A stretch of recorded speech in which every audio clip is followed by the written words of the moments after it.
Sebabkan agama, saya dan anak-anak kita semua dekat sini jadi mulia. Kita bukan mulia disebabkan harta. Kalau mulia kita disebabkan harta, pastilah Fir'aun ataupun Korun orang yang paling mulia. Dalam kejuruteraan kimia, untuk kita membentuk 1 gram emas daripada tindak balas kimia, dia memerlukan belanja yang sangat mahal. Ratus ribu, kadang-kadang capai juta. Itu menghasilkan emas yang kita panggil emas sintetik. Mahal sangat. Korun dia bukan 1 gram. Dia ada bertan-tan emas. Bergudang-gudang emas. Emas dia sikit pun tak boleh menyelamatkan dia. Dia telah langgar perintah Allah SWT. Dia pun tak nak bayar zakat. Dia pun tak nak ikut Nabi Musa. Akhirnya Allah SWT tenggelamkan dia dengan emas-emas dia. Sedangkan dia orang yang paling kaya. Kekayaan bukanlah kemuliaan. Kalau kita ingat pangkat lah kita jadi mulia. Tak. Kalau lah pangkat ni jadi mulia, pastilah Fir'aun, Namrud yang memerintah dunia ni, sebahagian besar dunia menjadi mulia. Tapi mereka apa jadi? Mati dihina oleh Allah SWT. Fir'aun ditenggelamkan oleh Allah SWT. Jadi mulia kita disebab agama. Jangan tinggal semayang. Kalau kita sayang mak ayah kita, jangan tinggal semayang. Kalau kita ada susah hati, kita jaga semayang. Jadi kita balik kepada tajuk hijrah kita. Nabi Muhammad SAW telah didatangkan kepada baginda kaum yang mana mereka ni dinamakan kaum jahiliah, jauh pada Allah SWT. Mereka saling antara kaum dengan kaum bergaduh berpuluh tahun. Antara mereka bergaduh dan juga mereka tanam anak-anak perempuan hidup-hidup, dan juga mereka ni berjudi dengan cara belah perut wanita yang mengandung dan tentukan jantina lelaki atau perempuan.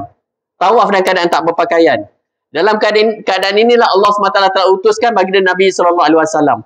3 tahun pertama adalah dakwah secara sembunyi. Seterusnya adalah dakwah secara terang-terangan.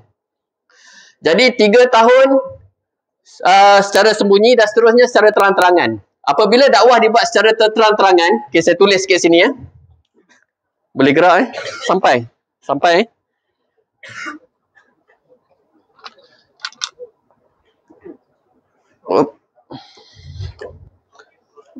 Okey, tak pegang.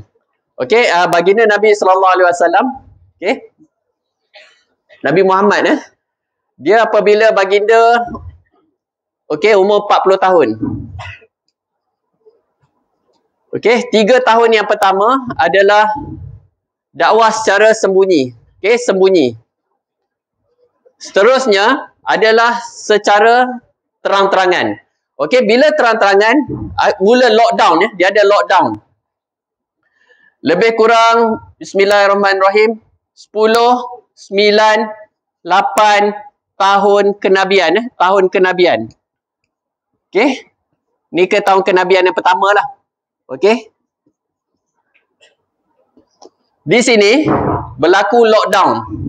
Kita panggil PKP lah.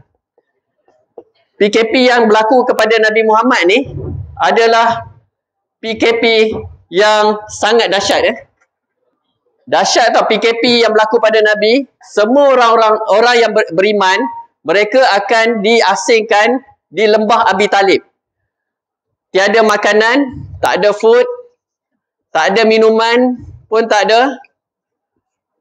Selama 3 tahun, dan sahabat Nabi menceritakan ketika ini mereka hanya makan daun yang kasar, diletakkan air untuk lembut, dan itu yang dimakan. Dan najis mereka seperti najis haiwan. Dan juga banyak bayi ketika lockdown ni, banyak bayinya mati di ribaan ibu kerana ibu daripada susu badan menjadi susu darah dan susu menjadi kering dan akhirnya bayi itu mati. 3 tahun ya lockdown. Cuma Sayyidatina Khadijah radhiyallahu anha adalah seorang yang dia seorang hartawan, dialah yang paling kaya di Mekah. Dia ada kawan-kawan dia yang boleh hantar ataupun dia beli makanan daripada kawan-kawan rapat dia di hujung-hujung malam. Waktu-waktu orang sahur kan, waktu tu kira sekatan jalan raya ni pun mereka pun macam tak berapa jaga kan. Jadi pada masa itulah adalah sedikit makanan. Okey, selama 3 tahun ni yang dibeli oleh Sayyidatina Khadijah radhiyallahu anha. Cuma habis 3 tahun ni, Siti Khadijah harta dia habis. habis terus. Harta dia habis. Lockdown ni macam mana terbubar? Lockdown ni terbubar apabila kertas perjanjian lockdown ni, PKP ni, dimakan oleh anak-anak. Perjanjian ni digantung di Kaabah. Dimakan oleh anak-anak. Jadi, lockdown ni terbubar. Dan apa jadi? Apabila dibubar, mereka boleh kembali ke kediaman dan mereka boleh semula dapatkan bekalan makanan dan minuman seperti biasa. Tetapi tahun ini dinamakan tahun kesedihan. Okey, tahun kesedihan. Kerana pada masa inilah isteri Nabi wafat. Okey, wafat. Dan juga pakcik dia juga, Abu Talib juga wafat. Wafat. Okey, isteri Nabi ialah Sayyidatina Khadijah radhiyallahu anha. Kisah Sayyidatina Khadijah ni sangat menyayat hati. Saya dapat cerita Sayyidatina Khadijah punya kisah ni dekat kubur Sayyidatina Khadijah. Masa saya pergi umrah 2018. Sayyidatina Khadijah ni, dia selepas dia berkahwin kali kedua, lepas pada tu dia dah buat keputusan tidak mau lagi berkahwin. Suami dia wafat, wallahu alam. Tapi dia tak nak berkahwin lagi, tetapi dia nak belajar agama. Khadijah ni, dia nak belajar agama. Jadi dia belajar agama dengan pakcik dia nama Warakah bin Nawfal. Warakah. Jadi bila dia keluar pada rumah, dia peniaga, keluar pada rumah, dia pergi belajar dulu dengan Warakah, Ustaz Warakah. Selesai dia belajar, dia akan tawaf dekat Kaabah. Lepas tu dia pergi ke perniagaannya. Dia orang yang berniaga kan. Jadi setiap masa begitu. Sampailah satu ketika dia selesai urusan belajar dan kembali ke rumah, dia tertidur. Dalam tidur tu dia bermimpi cahaya datang ke rumah dia dan lepas tu cahaya tu keluar pada rumah dia dan menerangi seluruh alam. Okey, dan dia cepat-cepat pergi pada Ustaz Warakah tadi. Ustaz Warakah bagi tahu kamu akan berkahwin dengan Nabi yang akhir. Okey, dapat dah alamat dia akan berkahwin dengan Nabi yang akhir dan dia terus belajar. Belajar dan belajar. Okey, belajar dan belajar bagaimana nak jadi wanita yang soleh. Dia belajar bagaimana sifat Siti Maryam, bagaimana sifat Siti Hajar dan juga dia juga belajar supaya dia tidak jadi wanita yang derhaka seperti mana isteri Nabi Nuh, isteri Nabi Lut. Jadi dia belajar. Jadi bukan dia terus-terus kahwin dengan baginda Nabi SAW, dia buat persiapan. Macam anak-anak dekat sini pun buat persiapan. Yang lelaki dia samping belajar semua mata pelajaran, belajar bagaimana sirah-sirah keluarga Rasulullah, sifat-sifat yang terpuji, sifat-sifat iman. Yang wanita juga belajar sifat-sifat sabar, sifat-sifat akhlak yang baik sebagainya. Serentak kita belajar, jangan kita buang masa. Banyak masa kita dekat sini sebenarnya 2 in 1. Kita bina juga kita punya sahsiah akademik kita dan juga kita bina juga dalaman kita. Supaya lepas ni kita pergi ke mana-mana kita dah ada persiapan. Okay, apa ujian kita boleh hadapi. Jadi bila sampai satu masa Nabi sendiri telah datang kepada Khadijah, belum kahwin lagi, untuk bawa barang untuk diniagakan. Jadi Nabi tawarkan diri untuk bawa barang milik Sayyidatina Khadijah untuk diniagakan dan Khadijah radhiyallahu anha setuju. Nabi telah pergi ke Syam dan balik dengan masa yang sangat cepat. Cepat ya. Cepat dan untung yang sangat banyak. Dia ada pembantu Khadijah ni, dia hantar seorang untuk pergi menemani Nabi dan bagi laporan. Nama orang tu tak silap saya, nama macam perempuan tapi sebenarnya lelaki. Tak silap saya nama dia Maisarah. Tak silap saya. Nanti kita boleh semak balik. Jadi pembantu tu telah laporkan kepada Khadijah sifat Nabi semasa Nabi pergi buat urusan ya, berniaga, muka dia senyum. Jadi anak-anak dekat sini, apa-apa urusan yang nak buat, kita nak minta tolong pada cikgu, kita nak minta tolong pada kawan, muka kena manis. Jangan muka kelat. Jangan dalam kepala otak ni ada macam-macam sangka buruk. Orang tak cakap pun, tapi dia sendiri dah cakap. Kawan ni ingat dia akan jatuhkan aku, dia akan hina aku. Tak ada, itu semua daripada setan. Jangan dalam kepala otak ada sangka buruk, fikir buruk. Kan? Mata pula tengok apa-apa macam mata lalat, nampak buruk. Jangan. Delete. Kita dah nak SPM dah ni. Kalau benda tu ada, macam mana hati kita nak masuk syurga, hati masuk syurga tak boleh ada hitam. Kita delete. Barulah senang matematik tambahan masuk kan. Kalau rasa susah matematik tambahan nak masuk, kan, fizik nak masuk, kimia nak masuk tu, maksudnya hati kita ni tak cukup jernih lagi. Jadi kita banyakkan istighfar kan. Taubat pada Allah SWT. Ya Allah, ajarlah saya sifat iman. Buanglah sifat takabur, ujub, sombong daripada hati saya. Dan akhir sekali Siti Khadijah pun berkahwin dengan Nabi SAW. Okey, jadi inilah dia punya sejarahnya. Okey, lepas pada tu kita patah balik kepada selepas selesai ni, Nabi SAW bersama dengan anak angkatnya nama Zaid bin Harisah. Nampak gayanya orang Mekah ni menolak Nabi SAW, tak sedia untuk beriman kebanyakannya. Sebab lama Nabi buat dakwah pun sampai ke lebih kurang 5 ke 6 tahun kenabian. Masa ni pun baru ada sekitar 40 orang. Maksudnya sikit sangat, tak ramai. Okey, maksudnya orang Mekah banyaknya menolak tu. Sebab kalau kita tengok dalam sirah, sahabat Nabi ada dah hijrah awal dah. Hijrah ke Habsyah pertama kan, yang diketahui oleh Sayyidina Osman. Hijrah Habsyah kedua, kerana orang Mekah sangat menentang orang Islam. Jadi oleh sebab itu Nabi telah mula bergerak ke Taif. Taif ni jauh 120 km lebih kurang, tak silap saya, daripada Mekah. Dengan anak angkatnya nama Zaid bin Harisah. Okey, Zaid. Dengan harapan orang Taif boleh terima baginda Nabi SAW. Sebab orang Taif ni sebahagian dia adalah keluarga sesusuan dengan Nabi SAW melalui Halimatus Sa'diyah. Halimatus Sa'diyah daripada Taif. Okey, jadi apabila orang Taif tahu Nabi Muhammad SAW bawa agama, mereka telah bermula daripada ketua-ketua telah halau Nabi SAW. Kita kalau kawan kita herdik, kita ejek, kita jeling, kita pun kita dah terasa hati. Tapi Nabi SAW, ketua dia telah buat macam-macam yang tak baik. Ejek, kalau kamu Nabi, kami tak nak cakap dengan kamu. Tak ada ke orang lain Allah nak lantik sebagai Nabi selain pada kamu. Ejek Nabi SAW. Bila Nabi jumpa yang ketua namanya Abu Yalil, dia sepak Nabi, rumah dia tinggi, Nabi jatuh daripada tangga atas, jatuh berguling-guling sampai ke bawah. Itu ketua dia.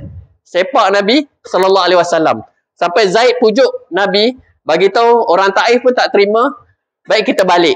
Tapi Nabi sebelum balik, Nabi nak jumpa orang biasa. Mungkin orang biasa mereka terima agama kan, terima Islam. Tapi apa jadi? Mereka ni terutamanya pemuda-pemuda telah kejar Nabi dengan batu. Jadi Nabi telah keluar pada Taif berkilometer, 5-6 kilometer. Bayangkan masa ni Nabi dah berumur berapa dah kan? Sampai sini lebih kurang umur dah 50 tahun dah. Umur Nabi. Nabi dikejar. Pernah tak kalau kita kejar kucing, tiba-tiba kucing tu berhenti kan, kita jekah dia lari balik kan? Nabi dalam keadaan masa dia keluar daripada Taif ni, Nabi terjatuh beberapa kali. Dalam keadaan Nabi terjatuh tu, mereka telah baling batu pada Nabi dan jekah Nabi, dah halau Nabi, tabur pasir pada kepala Nabi, buat macam-macam pada Nabi, badan Nabi berdarah. Tu sebab Nabi-Nabi yang terdahulu daripada zaman Adam sampailah Nabi Isa, dihimpunkan dia punya kesusahan, letak sebelah timbangan, sebelah lagi letak kesusahan yang dihadapi oleh Nabi Muhammad SAW. Kesusahan Nabi kita lagi berat lagi. Lagi berat ujian dia. Dan Nabi telah keluar pada Taif, duduk dalam satu kebun anggur. Okey, kebun anggur. Okey, kebun anggur ni dia milik Utbah. Utbah ni tak masuk Islam. Utbah ni dia tak masuk Islam. Dia adalah antara orang yang paling banyak memusuhi Islam. Ketika Abu Bakar Siddiq radhiyallahu anhu masuk Islam, Abu Bakar Siddiq radhiyallahu anhu pergi dekat Kaabah istihar, saya masuk Islam. Dia mengucap 2 kalimah syahadah. Utbah lah antara orang yang pukul Abu Bakar Siddiq radhiyallahu anhu sampai lebam muka, sampai Abu Bakar pun jadi pingsan. Muka dia jadi lebam-lebam.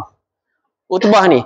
Tetapi bila Nabi masuk ke kebun dia, kalau ikut kita lah, Utbah masa ni lah dia boleh pukul Nabi.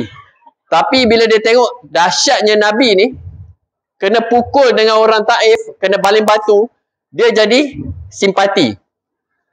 Orang yang hati keras pun jadi simpati. Nak cerita susahnya ataupun cedera teruknya Nabi SAW.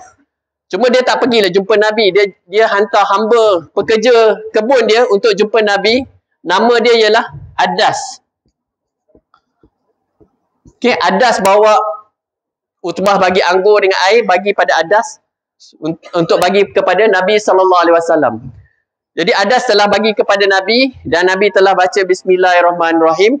Jadi Adas pun mula ta'aruf dengan Nabi SAW. Jadi Nabi tanya pada Adas, kamu daripada mana? Adas bagi tahu saya daripada Minawa.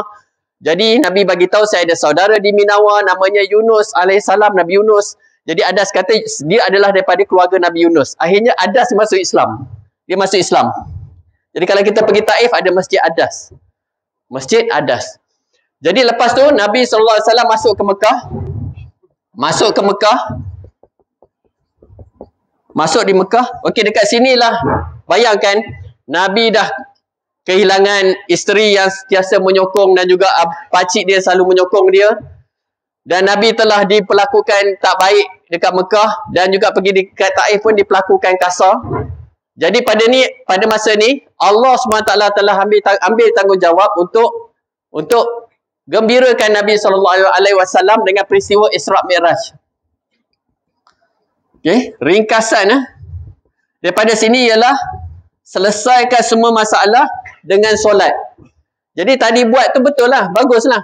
Jadi setiap hari sampai ke hari kita nak SPM lepas maghrib, dia tak semesti malam ni saja. Tiap-tiap hari boleh buat. Sekejap je. Lepas kita masa dalam wirid lepas maghrib tu, buat macam tadi. Semayang hajat. Niatkan supaya Allah mudahkan semua urusan. Selesaikan semua kita punya benda yang kita tak faham. Besarkan kita punya niat. Sebab bayangkan susah kita ni nak bandingkan susah Nabi lagi susah. Tapi dia punya ubat apa Allah bagi? Allah bagi solat. Jadi kita apa-apa keadaan kita solat dengan Allah SWT. Sujud lama-lama. Okay, sujud lama-lama. Dan juga ada kalau daripada guru saya dia ada bagi contoh lepas kita bagi salam kan. Kita bagi salam ini petua dia bukanlah sunnah petua kan. Untuk bagi kita punya ingatan kita kuat. Kita lepas bagi salam kita boleh letak tangan kita dekat kepala kan. Tak tangan kepala kita baca ya Qawi ya Qawi Allah yang maha kuat Allah yang maha kuat ya Qawi 10 kali. Apa boleh? InsyaAllah kuat ingatan insyaAllah. Ni petua petua boleh buat. Jadi kita solat, kita doa pada Allah SWT sebab Nabi Allah bagi solat. Dari sinilah mulanya dakwah Nabi yang sangat hebat. Bermula dengan Nabi telah pergi ke Mina. Pada masa ini amalan haji masih ada. Amalan haji adalah daripada zaman Nabi Ibrahim lagi. Terus sampai zaman ni mereka akan transit di Mina untuk masuk ke Mekah. Jadi Nabi telah pergi ke Mina. Seorang sahabat Nabi yang kemudian hari menceritakan apa berlaku pada Nabi semasa Nabi pergi ke Mina. Nabi telah pergi dari kemah ke kemah untuk ajak jemaah-jemaah haji masuk beriman dengan Allah SWT. Beriman dengan Nabi SAW. Dalam kebanyakan keadaan Nabi diangkat dan dilempar keluar daripada kemah. Dalam banyak keadaan. Ada satu kemah tu, mereka yang dalam kemah tu 50% nak masuk Islam dah. Tetapi bila Nabi keluar daripada kemah tersebut, Abu Lahab telah sampai. Abu Lahab telah bagi tahu pada warga kemah tadi ialah anak saudara saya. Sebab Abu Lahab bin Abdul Muttalib. Nabi Muhammad bin Abdullah bin Abdul Muttalib. Jadi Abu Lahab telah hasut mereka supaya jangan ikut anak saudaranya. Jadi ujian. Cuma Mina ni tahun ke-11 11 tahun kenabian ni 6 orang telah masuk Islam. 6 atau 7 orang telah masuk Islam. Ni yang awal. Okey. Tahun depannya Nabi pergi lagi sekali. Okey. Tahun 12 tahun kenabian, kali ni ada 12 orang. Daripada Madinah masuk Islam, tadi 6 meningkat jadi 12. Tetapi mereka telah mula desak supaya Nabi berhijrah ke Madinah. Nabi tak boleh hijrah sebab belum datang perintah Allah SWT. Nabi telah hantar siapa? Siapa tahu? siapa yang Nabi hantar sebagai wakil Nabi untuk mengajar penduduk Madinah dan untuk menyebarkan Islam di Madinah. Pahala ganjarannya semua masuk pada dia ni. Yang sahabat ni. Siapa nama sahabat ni? Siapa? Dia mula huruf M. Tak, nama dia Mus'ab bin Umair. Mus'ab bin Umair radhiyallahu anhu, dia adalah satu orang yang sangat kaya. Dia punya baju dia, waktu pagi harga dia 200 dirham, waktu petang harga dia 200 dirham. Dia punya minyak wangi kalau dia lalu kat satu lorong, dalam 1 jam wangi tu masih ada lagi. Mus'ab bin Umair. Dia cuma satu masa, dia duduk dengan kawan dia dalam kemah. Malam tu terlalu sejuk, dia bagi tahu pada kawan dia, sekiranya ada orang yang nak minta tolong apa-apa bantuan atau apa-apa hajat, dia akan penuhkan hajat. Sama ada orang tu lapar, nak makan dia akan bagi, pakaian dia akan bagi. Sebab pada malam itu keadaan terlalu gelap dan terlalu sejuk.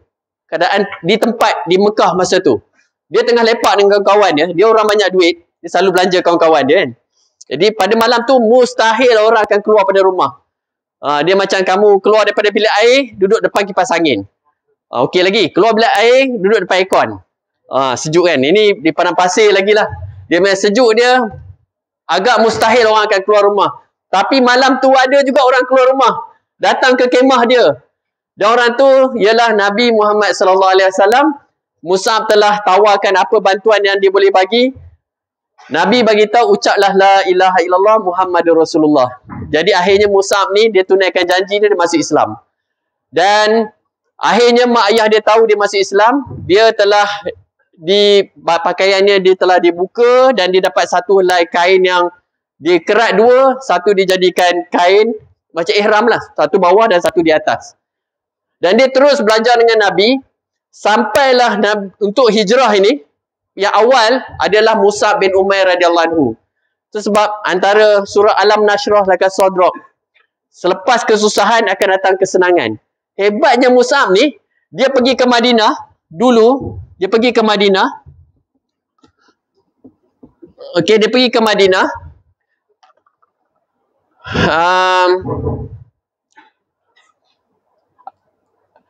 Orang Madinah, okey, orang Madinah, saya lupa nama yang bawa dia, telah sediakan penempatan dia dalam satu kebun kurma. As'ad bin Zurarah namanya. As'ad bin Zurarah radhiyallahu anhu. Di bawah jaminan As'ad bin Zurarah radhiyallahu anhu. As'ad okey, dia dekat kebun As'ad okey, As'ad ni adalah pakcik juga. Dia pakcik kepada Sa'ad bin Mu'az. Okey. Sa'ad bin Mu'az adalah ketua orang Aus dekat sana. Orang Aus Jadi dia telah bawa, dan apa jadi? Mus'ab ni duduk dekat kebun tu, siapa datang kepada dia nak marah, dia sedia mendengar. Orang tu marah. Lepas tu bila dia dah selesai marah, Mus'ab cerita tentang Islam, orang tu masuk Islam. Sampai si Sa'ad ni pun dia hantar dia punya pekerja dia masuk Islam. Last kali Sa'ad ni sendiri nak pergi halau si Mus'ab tadi. Dia nak halau si Mus'ab Mus'ab. Dia nak halau si Mus'ab, akhirnya dia juga masuk Islam. Sa'ad bin Mu'az ni masuk Islam. Dan dia pergi pada kaum dia pada waktu petang. Dia kata, sekiranya kamu tak masuk Islam, saya tidak mau bercakap dengan kamu. Akhirnya satu kampung tu masuk Islam. Sa'ad bin Mu'az dia sekejap masuk Islam, lebih kurang 6 tahun je masuk Islam. Sekejap je. Tapi meninggalnya dia bergegar rasya Allah SWT. Satu orang yang sebab dia banyak kebaikan datang kepada agama. Jadi kamu juga begitulah. Di belakang kamu ni sebenarnya ribuan hidayat. Kamu kena besarkan hati kamu. Di sebalik kamu ni ribuan hidayat. Kamu daripada MRSM, nanti dah kerja dan sebagainya. Orang yang tak semayang akan datang pada semayang. Datang orang jauh pada Allah, datang dekat dengan Allah. Daripada kamu juga akan lahir zuriat-zuriat yang jadi hafiz Quran. Kamu kena niat macam ni. Saya dulu kan, tadi cakap 9 orang anak kan. Saya niat daripada saya belajar dulu, ya Allah bagilah saya nanti. Ni tengah belajar ni dekat sekolah Tun Syed Syekh Syabuddin. bagilah anak saya dah hafiz Quran. Saya dapat seorang anak saya hafiz Quran. Tapi niat tu masa bila? Masa ni lah. Kata 3, 4, 5. Dah niat dah. Kalau dia tak jadi tak bahagian agama, kita risau akan datang. Mereka ni tak boleh bawa diri kan. Sebab fitnah akan datang sangat hebat. Sekurang-kurangnya dalam rumah keluarga masing-masing ada orang yang boleh bawakan agama, bawa Quran untuk keluarga. Jadi tahun 13 kenabian. Pada ni 70 orang dah datang, 70 orang lelaki campur 2 orang perempuan. Pada masa inilah mereka telah desak Nabi SAW untuk hijrah ke Madinah dan mereka sedia bagi jaminan keselamatan. Okey. Daripada masa inilah Allah SWT pada tahun yang Muharram tu, Allah SWT telah izinkan, telah bagi perintah untuk hijrah. Okey, mulalah hijrah. Okey, sebab bulan haji bulan Zulhijjah, lepas Zulhijjah bulan Muharram. Jadi Muharram mula hijrah. Daripada sini Muharram mulalah hijrah. Tapi Nabi tak hijrah lagi. Okey, Nabi tak hijrah lagi. Yang hijrah awal adalah keluarga Ummu Salamah. Okey. Bilal, Umar radhiyallahu anhu, dan sahabat-sahabat lain. Tapi hijrah mereka ni bukan hijrah yang biasa-biasa. Bukan macam kita pergi merentas desa. Mereka ni hijrah dan susah hati. Bayangkan Ummu Salamah ni, macam mana dia punya hijrah. Dia punya hijrah, dia baru gerak keluar je daripada Mekah. Keluar dia, suami dengan anak dia. Keluarga sebelah suami telah bagi tahu, keluarga sebelah isteri dia telah bagi tahu kepada ni supaya suami saja yang boleh pergi. Suami saja yang boleh hijrah. Ummu Salamah tak boleh, anak dia nama Salamah pun tak boleh. Dua ni tertinggal. Tak boleh pergi. Keluarga sebelah Ummu Salamah ni tak bagi suami dia bawa Ummu Salamah. Okey? Jadi suami saja hijrah. Lepas tu datang pula keluarga sebelah suami. Datang pula kepada puak yang sebelah isteri ni. Dia datang, dia bagi tahu anak ni berbinkan ayah dia. Berbinkan ayah dia. Jadi dia ni kena duduk dengan kami. Dengan sebelah ayah di Mekah. Jadi anak Ummu Salamah dengan Abi Salamah tiga-tiga berpisah. Tarik menarik yang berlaku kepada Salamah menyebabkan dua-dua bahu dia ni macam terkehil sikit. Belah isteri pun, keluarga sebelah isteri nak anak ni, sebelah suami pun nak. Jadi hijrah ni bukan yang senang, susah. Susah sangat. Okey, dan mereka terus hijrah dan hijrah sampailah Nabi SAW lebih kurang 28 lepas Muharram bulan Safar. Lebih kurang 28 Safar lebih kurang. Ada setengah bagi tahu 26 Safar, lebih kurang 28 Safar. Nabi mula bergerak. Nabi gerak daripada rumah Nabi ke rumah Abu Bakar. Okey. Tempat tidur Nabi ni Sayyidina Ali ganti. Dan Nabi bagi tahu Sayyidina Ali akan selamat, kita akan jumpa dekat Madinah nanti. Jadi Nabi ganti tempat tidur Nabi, Ali ganti tempat tidur Nabi. Abu Bakar ni, bila Nabi datang ke rumah Abu Bakar telah tanya, adakah Allah SWT izinkan saya untuk teman Nabi untuk hijrah? Nabi bagi tahu Allah izinkan. Jadi Abu Bakar bagi tahu, aku telah sediakan 2 ekor tunggangan untuk hijrah. Tunggangan tu dia akan naik kemudian. Okey. Jadi Abu Bakar telah buat rancangan. Pertama sekali, laluan dia untuk pergi ke Madinah ni, laluan nak pergi ke Madinah, dia akan ikut laluan yang lain. Laluan dia bukan laluan yang biasa. Dia akan lalu Bukit Sur. Bukit Sur. Okey, dia akan lalu dekat Bukit Sur. Dah sampai sana dah. Okey, Bukit Sur. Di bukit ni adalah bukit yang mana? Bukit yang lagi tinggi daripada Jabal Nur. Jabal Nur tempat Nabi dapat surah Iqra kan. Yang ni lagi tinggi. Lagi jauh. Sampai saja dekat Bukit Sur ni, ada gua di atas. Abu Bakar bagi tahu kepada Nabi. Abu Bakar bagi tahu, tunggu dulu di sini, biar saya yang masuk dalam gua supaya saya dapat bersihkan, supaya kalau ada benda-benda yang berbisa, biar saya yang kena. Okey. Biar saya yang kena, bukan baginda Nabi SAW yang kena.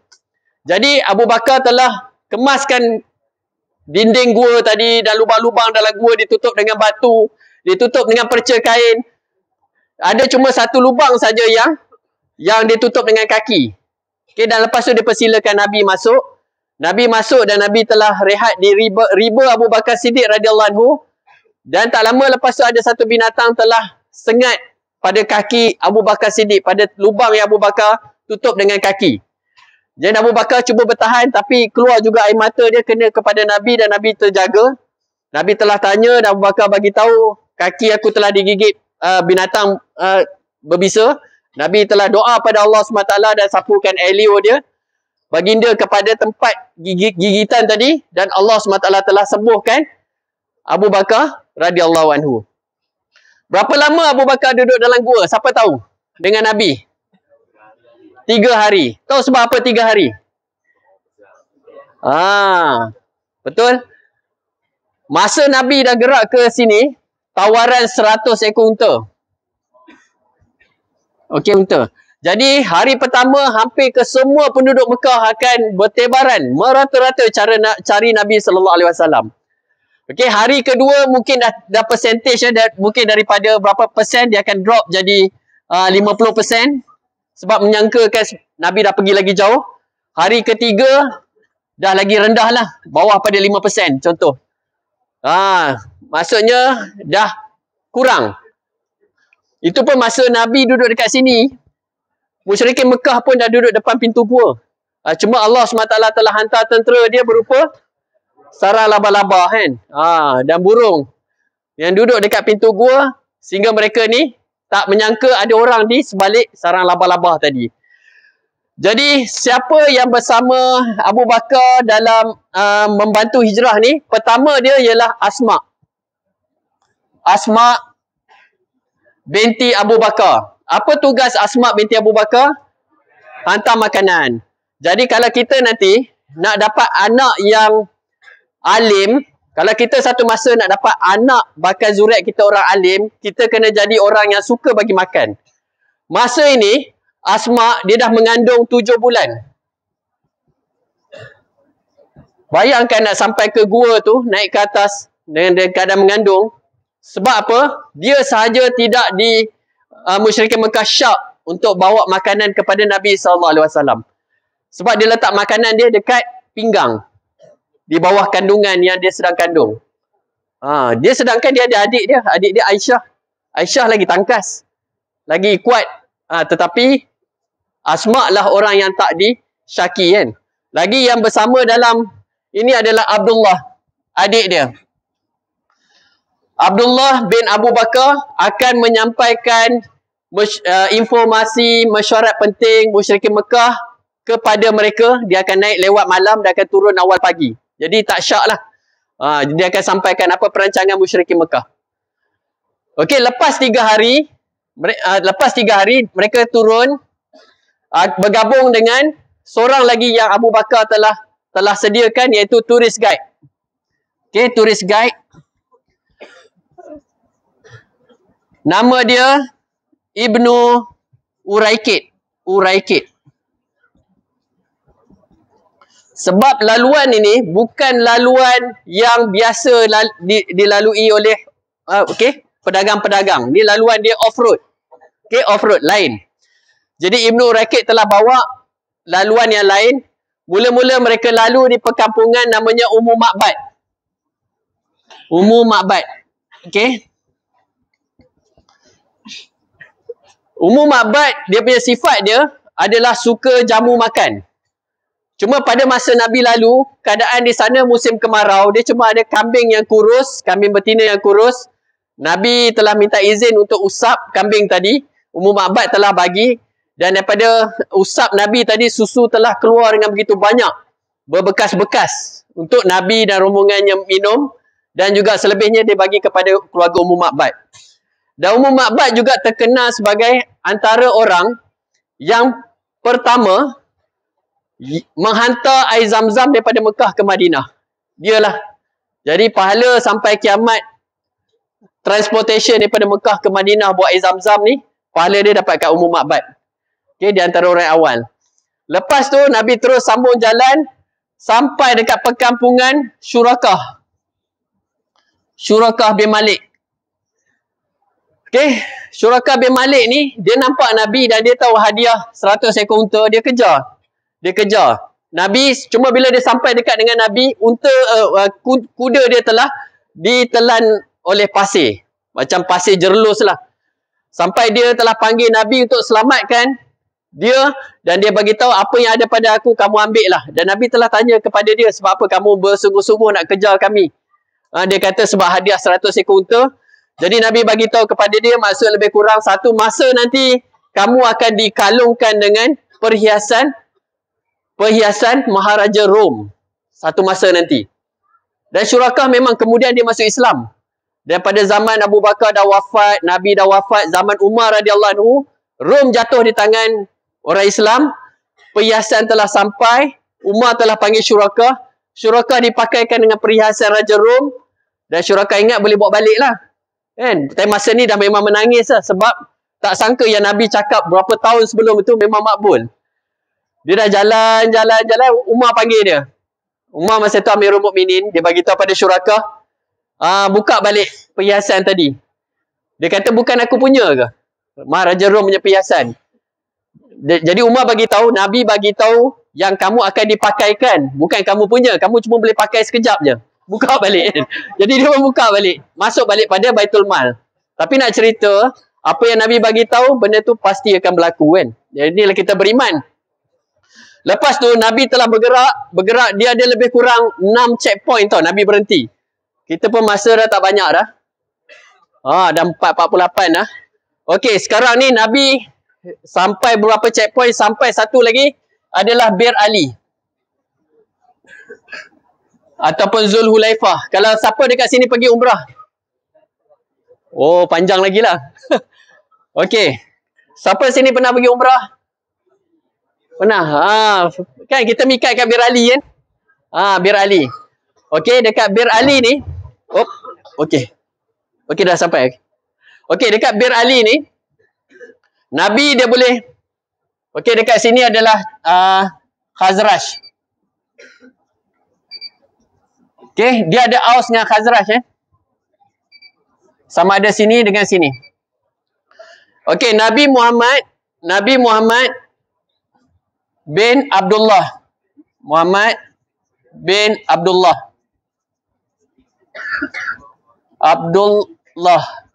bin Abdul Muttalib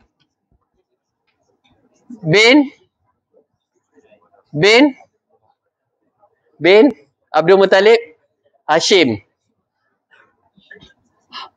Okey, Hashim ni penting sebab orang MRSM ni dia punya gigabyte dia banyak Jadi korang kena buat macam tu. Lepas ni masing-masing dah boleh cerita dah, supaya kita malam pun kita rindu Nabi, siang pun kita rindu Nabi. Macam tu. Sebab kita tahu cerita Nabi kan. Jadi insya-Allah Hashim ni dia berkahwin dengan Salma binti Adi An-Najjar kan. Salma ni masa ni Hashim dia pergi ke, dia orang Arab Mekah ni, mereka akan pergi berdagang ke Syam. Okey, daripada Mekah nak pergi ke Syam berdagang Rihlata Syita Iwasaif dia akan lalu Yatrib ataupun Madinah lah. Jadi Hashim ni masa dia pergi berdagang, dia singgah dekat Yatrib, dia telah berumah tangga dengan anak orang Khazraj di tapak kawasan berdekatan tapak Masjid Nabawi sekarang. Jadi Salma ni adalah dari sini. Okey, Salma tu adalah daripada Khazraj. Okey, jadi Salma bila kahwin dengan Hashim, dia dapat anak. Anak dia asalnya bukan nama Abdul Muttalib. Siapa tahu nama Abdul Muttalib sebenar apa dia? Nama dia ialah, kalau bahasa Arab kita panggil orang yang beruban. Sebab baby ni lahir rambut dia uban. Biasa rambut putih hitam kan? Baby lahir. Tapi baby ni lahir rambut dia ada rambut putih. Rambut uban. Jadi namanya ialah, kalau pemuda kita panggil syabab. Kalau yang beruban ni, Masya Allah Razif. Ni Razif ni saya punya student PhD. Kalau nak belajar matematik tambahan, belajar dengan dia. Banyak orang dapat A1 tu. Okey. Jadi namanya anak dia yang ni bernama Syaibah. Syaibah ni ialah orang yang beruban. Cuma Hashim ni dia tak sempat jumpa anak dia, tak sempat jumpa Syaibah sebab masa dia sambung perjalanan ke Syam, dekat Syam dia meninggal. Okey, Hashim meninggal dekat Syam. Hashim ni dia ada adik dia nama Muttalib. Okey. Hashim ni dia ada adik dia nama Muttalib. Jadi pemerintahan kota Mekah telah berpindah daripada Hashim kepada adik dia nama Muttalib. Hashim ni ketua Ni semua ketua-ketua ni. Okey, ketua. Hashim ni berpindah kepada adik dia bernama Muttalib. Cuma Muttalib bila di kemudian hari dia merasakan kena ada pengganti. Dia kena ada succession planning. Siapa lepas ni akan jadi ketua. Jadi pada masa inilah dia dapati dekat Mekah pemuda daripada keluarga mereka ni tidak ada tokoh karisma. Okey. Tu sebab cikgu kalau dia nak pilih ketua kelas, dia kena pilih yang betul-betul ada karisma. Sebab kalau dia silap apa jadi, ketua kelas suruh macam-macam, kelas tak buat. Tapi kawan ni cakap jom pergi kantin, 15 orang pergi ikut kan. Ni orang ni kira ada karisma lah. Okey.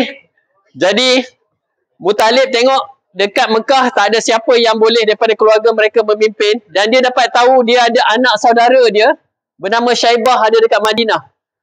Jadi dia Muttalib ni telah pergi ke Madinah dan pergi berjumpa dengan Salma, dia punya kakak ipar dia, untuk minta izin ambil Syaibah bawa di Mekah untuk diajar kepimpinan, memimpin Mekah. Jadi akhirnya setujulah si Salma. Syaibah ni naik unta bersama dengan Muttalib, duduk di belakang. Bonceng. Jadi masuk dekat Mekah, orang Mekah tengok ketua datang, Muttalib, belakang dia ada budak. Jadi budak ni orang panggil Abdul. Seperti hamba kepada Muttalib. Jadi perkataan nama Syaibah ni telah hilang. Jadi orang panggil Abdul Muttalib. Hamba kepada budak kepada Muttalib. Dan juga Muttalib ni akhirnya memang selepas Muttalib ni wafat, Abdul Muttalib lah yang menjaga kota Mekah. Memimpin kota Mekah. Jadi bila Nabi pergi hijrah, Nabi dah sampai kat Bir Ali. Nabi dia boleh terus pergi dekat sini tau. Dekat sini ada dia punya 2 pupu, 3 pupu, 4 pupu, 5 pupu saudara mara sebab dia punya saudara bersangkut daripada moyang dia. Nabi boleh pergi sini, boleh tak? Boleh. Tapi Nabi dia, kalau orang putih kata win heart.